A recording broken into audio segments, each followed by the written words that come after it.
기도하고 말씀토록 하겠습니다. 우리에게 늘 풍성한 말씀의 은혜를 내려주신 하나님, 이번 한 주도 말씀으로 살게 하심을 감사드립니다. 한 주를 마무리하는 오늘 이 아침에도 풍성한 은혜를 내려주셔서 우리 사랑하는 성도님들이 언제나 말씀의 능력으로 살아가게 하시기를 기도합니다. 주신 말씀을 통하여 오늘도 승리하기를 소망하며 우리를 구원하신 우리 주 예수 그리스도의 이름으로 기도하였습니다. 아멘. 함께 읽을 하나님의 말씀은 구약성경 939페이지 잠언 29장 21절 22절 말씀입니다. 구약성경 939페이지 잠언 29장 21절 22절 말씀입니다. 내 원수가 배고파 하거든 음식을 먹이고 목말라 하거든 물을 마시게 하라. 그리하는 것은 핀 숯을 그의 머리에 놓는 것과 일반이요 여호와께서 내게 갚아주시리라. 아멘.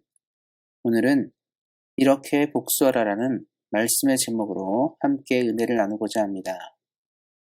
우리가 즐겨 사용하는 사자성어 중에는 와신상담이란 말이 있습니다. 현대에서는 재기하고 다시 일어난다 등의 좋은 의미로 사용되는 사자성어이지만 사실 이 사자성어의 배경은 복수에 관한 것입니다. 복수하는 사람은 언제나 자신이 당한 것을 잊지 않기 위하여 그것을 기억하고 새겨야 함을 말해주고 있습니다.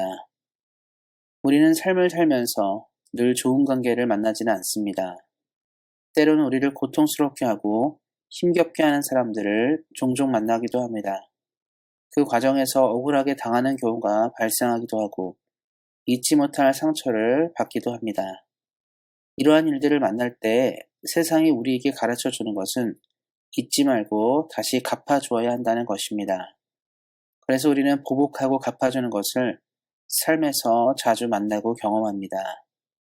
그렇다면 우리처럼 신앙을 가진 사람들은 복수에 대해서 어떤 마음을 가져야 하는지를 생각해 볼 필요가 있습니다. 오늘 본문을 통해 성경적인 복수를 살펴보기를 소망합니다. 먼저 성경의 전제는 사람을 대할 때 하나님의 마음으로 대하라고 가르칩니다.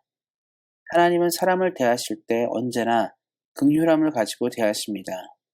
하나님은 우리가 체질적으로 연약한 인생임을 아시기에 언제나 우리의 연약함을 돌보십니다.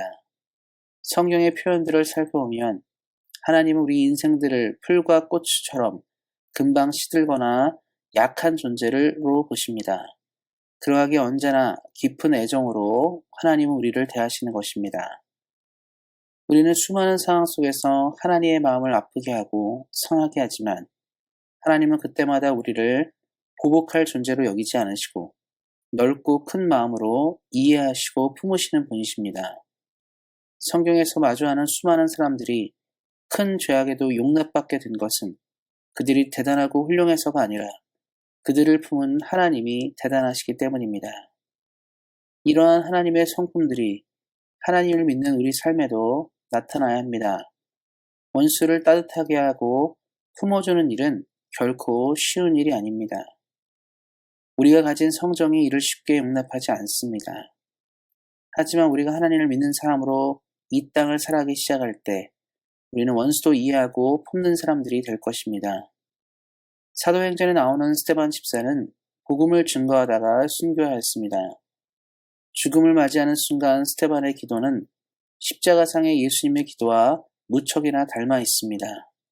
죽음을 당하는 순간에도 원수를 품으셨던 예수님의 마음이 스데반의 마음에도 그대로 나타난 것입니다. 이처럼 우리는 하나님의 마음으로 원수를 대하는 사람들이 되어야 합니다.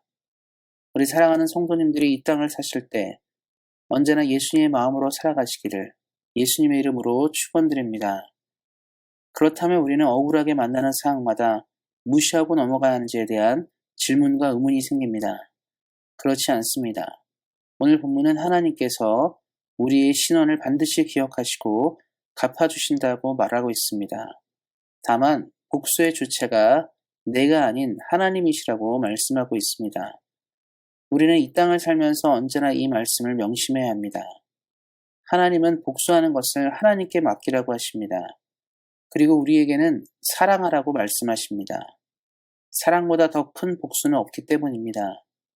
우리가 누군가에게 보복하게 되면 다시 복수를 낳거나 앙금이 쌓이는 경우가 많습니다. 그렇게 되면 우리의 관계는 고통의 관계에서 해방되어지는 것이 아니라 오히려 더 큰 고통으로 들어가게 됩니다. 이를 아시는 하나님은 서로 간의 보복을 금하시고 오히려 사랑하라고 하신 것입니다. 그리고 복수는 하나님의 정의에 맡기라고 말씀하십니다. 이 땅의 많은 일들이 부조리하게 진행되는 듯이 보여도 하나님은 반드시 하나님의 정의를 실현하는 분이십니다. 그러하게 이 땅의 어떤 일들도 하나님의 눈을 피해갈 수는 없습니다. 사랑하는 성도 여러분, 삶에서 만나는 모든 갈등의 순간에 우리는 다양한 선택을 할 수 있지만 우리 예수님을 믿는 사람들의 선택은 오직 한 가지만 있어야 합니다. 바로 사랑하는 것입니다. 사랑은 모든 것보다 강하고 위대하기 때문입니다. 이를 기억하시고 언제나 인간관계의 어려움 속에 보복이나 복수가 떠오를 때마다 사랑으로 이기시는 우리 사랑하는 온세안교회 성도님들 되시기를 예수님의 이름으로 축원드립니다. 기도하겠습니다. 오늘 말씀에서 배운 대로 언제나 사랑의 마음으로 사람을 대하는 우리 성도님들이 되게 하시고 우리의 마음의 고통을 돌보시고 기억하셔서 하나님의 뜻대로 하시기를 기도합니다. 매일매일 은혜로 우리의 삶을 도우시고 격려하시는 하나님께 감사하며 우리 주 예수 그리스도의 이름으로 기도하였습니다. 아멘. 이어서 기도하는 시간 가지도록 하겠습니다. 같이 기도하실 때 내일 있을 주일 예배를 통하여 하나님께 영광 돌리는 우리 교회가 되고 말씀을 전해주시는 목사님과 함께 하여 주셔서 하나님의 말씀이 우리에게 잘 전달되는 시간 될 수 있도록 내일 예배를 위해서 기도해 주시기 바랍니다. 또한 내일 예배 이후에 공동회가 있습니다. 공동회를 주의 은혜 가운데 진행할 수 있도록 기도해 주시고 공동회를 통하여 온세안교회가 한 걸음 더 나가는 교회 될 수 있도록 기도해 주시기 바랍니다. 또 교회를 위해서 날마다 말씀의 은혜와 성령이 충만한 교회가 되어 우리를 부르신 시대적 사명과 하나님의 소명을 잘 감당하는 우리 교회 될 수 있도록 교회를 위해서 기도해 주시기 바랍니다. 우리 안에 몸이 연약한 분들이 많이 계십니다. 하나님의 은혜 가운데 회복될 수 있도록 특별히 최춘자 지사님 계속적으로 고통하고 계신데 우리 기도하실 때 차도화가 있고 회복이 있을 수 있도록 기도해 주시기 바랍니다. 또 코로나 정국 가운데 있습니다. 대한민국과 캐나다가 이제 백신을 적용하고 있습니다. 속히 정상화되어서 우리가 살았던 조국과 또한 우리가 살고 있는 이 땅이 정상화되어서 또 새로운 도약으로 나갈 수 있도록 특별히 나라 민족 또 우리가 살고 있는 땅을 위해서도 기도해 주시기 바랍니다.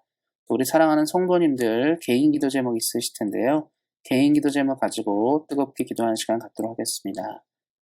오늘 말씀처럼 언제나 하나님의 심장으로 사람을 대하시는 우리 사랑하는 온세안교회 성도님들 되시기를 다시 한번 예수님의 이름으로 축원드립니다. 오늘도 말씀 안에서 은혜 안에서 승리하세요. 주의 사랑으로 사랑합니다.